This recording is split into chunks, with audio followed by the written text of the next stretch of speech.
Պարոն Արցախի հարցի շուրջ ձեր ուժի դիրքորոշումը եւս մեկ անգամ կհիշեցնեք, որովհետեւ վերջին շրջանում տեսանք շատ սուր է ընկալվում իշխանությունների Փաշինյանի կողմից Արցախ բառը արտաբերել, Արցախի մասին գրքեր նվիրելը, այդ պատճառով Ցեղասպանության թանգարանի տնօրենը հեռացվեց աշխատանքից, նույնիսկ միջազգային ամբիոնում հայտարարություններ եղան Արցախի էջը փակելու մասին եւ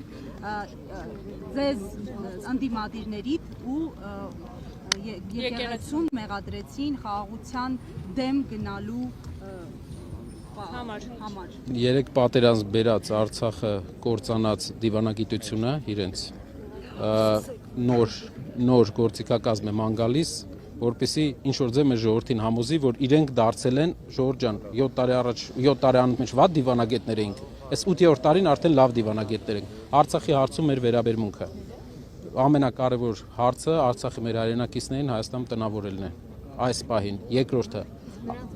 վերադարձի հետ կապված եկեք լինենք ազնիվ իրար հետ։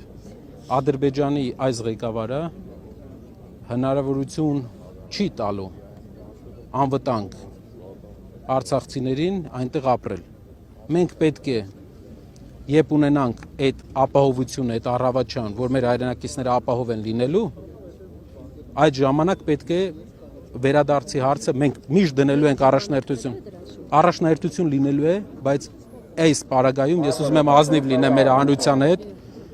այնպիսի բան չասեմ դուր գալու համար, ասեմ պրակտիկ հողի վրա ինչ կա։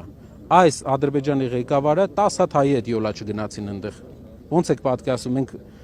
մյուս մեր հայրենակիցները ինչպես են ապրելու, երբ լինի այդ երաշխավորությունը, որ մարդիկ անվտանգ կլինեն, այդ ժամանակ մենք դրա համար պետք է աշխատել, միջազգային աշխատանք,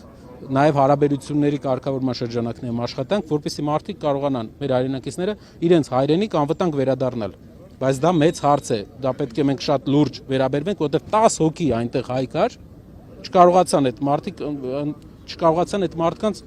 ժողովրդական խոսքով ասած յոլա տան։ Պարոն իշխանության քայլերից, որ չեն կատարում, դուք բանակցելու եք այդ հարցի շուրջ, որպեսզի ապահովվի այնտեղ արցախցիների վերադարձի եւ անվտանգ։ Այո, բայց այդտեղ պետք է անվտանգային գործիքակազմեր մեր հանրությանը։ Գերիների վերադարձի հարցը ձեր իշխանության գալու պարագայում դուք քիչ ավելի բանակցությունների մասին խոսեցիք, նաեւ այդ թեմայով բանակցություններ լինելու են, թե չէ, որովհետեւ դա հայությանը խոցելի Շատ խոցելի հատված է, մենք տեսնում ենք մեր կառավարության ղեկավարը ինչպիսի լուրջ բանակցություններ էր տանում Ամերիկայի նախագահի հետ գերիների վերադարձի, երբ Ամերիկայի նախագահը հայտարարեց, որ գերիների հարց կա, նա նշանով փորձեց թեման փոխել, դա ցույց է տալիս, որ նա շատ խորը բանակցային process-ի մեջ է։ Վերադարձը